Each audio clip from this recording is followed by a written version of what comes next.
Carmen, originally weren't supposed to be on this card because you were going to be fighting in Sacramento, right? I know you were disappointed when the fight with Dariush fell apart and everything. How did you kind of get over that? Was it tough to move on, especially since it's a big name, high profile opportunity for you? Yeah, man, it was a lot of ups and downs, that fight camp. And, after people told me it was a blessing, and I do think it's a blessing because now I'm fighting on a way bigger card, a lot more people. So now I'm just ready, to get it in. And seeing your social media, like it did seem at the time you were pretty frustrated and everything. Was there a point where that just kind of fizzled? Was it just once you were rebooked again that all that went away? Yeah, I was mad because, I had that problem as an amateur, you know what I mean? Like, stuff like that doesn't happen. And, who goes hard, a week before their fight, I broke my hand a week before. I still went into a fight when I fought Mark Diakese. You know what I mean? You got 7 other limbs. I signed the paper. I'm going to show up, so it just made me mad. But it's all good now. Yeah. Is there like any hard feelings toward Beneil? Is that a fight you still want in the future, or are you just like whatever at this point? To be honest, I take that as a win already. You know what I mean? Like, he didn't show up. I showed up. Like in wrestling, hey, if you can't make it to the thing, you automatically lose. And, I think I already beat him. Yeah. And I mean, he was a bigger name, and Christos, not, as highly ranked, hasn't kind of flirted with that top 15. Is that more challenging to get motivated for a fight like that, or are you just so keen to fight at this point it doesn't really matter who? I take everyone as the number one guy in the world. I feel kind of disrespected, you know what I mean? I'm 4-1, he's 3-3. Feels like I'm fighting backwards. I should be fighting someone, that's gonna get me into that top 15. But I don't take them lightly. I'm just gonna go out there and make sure I get the job done. Yeah. Do you feel like any, I don't want to say pressure, but like added incentive to try to go and make a statement, given what you just said about you being 4-1, him and 3-3, and kind of prove that there is different levels here? Yeah, you know what I mean? Like, he's fought some tough people. He just didn't get the victory. I fought some tough, big names. I beat them. But I just got to make sure I go out there, and get the job done and make a good impression so I do get a top 15 opponent.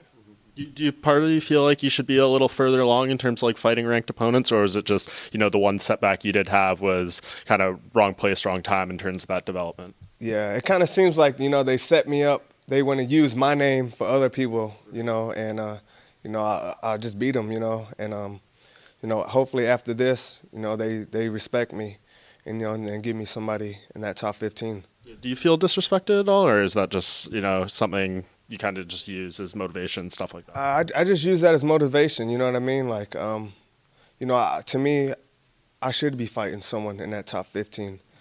They just keep on giving me these guys that they want me to beat, and I keep beating them. So, at the end of the day, it doesn't matter. It's another paycheck.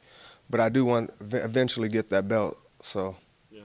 What are the challenges that kind of Christos poses in this fight that you've been scouting him out for? Be honest, I've maybe watched 2 minutes on him.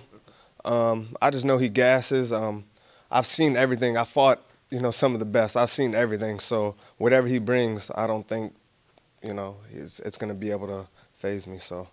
Is that common for you, not watching much tape, or is that something specific to this camp or opponent? That's just common because, I don't focus on other people. I like to go out there and just execute my game plan. And whatever happens, happens. Yeah, definitely. And is it just watching like a few minutes to just get a general feel, maybe their stance, little things like that? Just check out their movement, and that's pretty much it. And other than that, it's a fight. Anything can happen. Yeah, with the two, I mean, being so close to fighting in Sacramento and having to pull it back and then getting in here, has it been like challenging in training camp to kind of make sure you don't overdo it, or maybe taking that little break in between finishing that one, starting up the next one? I took like 2 days off. Like, I woke up that Tuesday before they scrapped. I was like 170. So I took those 2 days, ate as much, got back up to 185 pounds, and then started that Wednesday and just got right back into the groove of it. Yeah. So coming off this one, assuming you win everything, will it maybe be taper it back a little bit just because you've done 2 back-to-back, or do you think you're looking for maybe another fight this year? I'm trying to fight as soon as possible. I was trying to fight back in March, didn't happen. It feels like I've fight the same 2 times of the year. Normally July and December. So hopefully I can get another one, and I'm trying to fight in the Madison Square card. After I get this victory, I'm gonna give a shout out and call out, to someone, East Coast boy. So Any hints you want to give us, or is that something we have to wait to post fight for? he's an East Coast boy. There's a lot of East Coast fighters. Yeah, he's ranked in the top 15. All right, we'll have to wait and see. I can't remember them all off the top of my head. Awesome, man. So how do you see this one going down? I mean, what's the ideal way for you to win this fight on Saturday?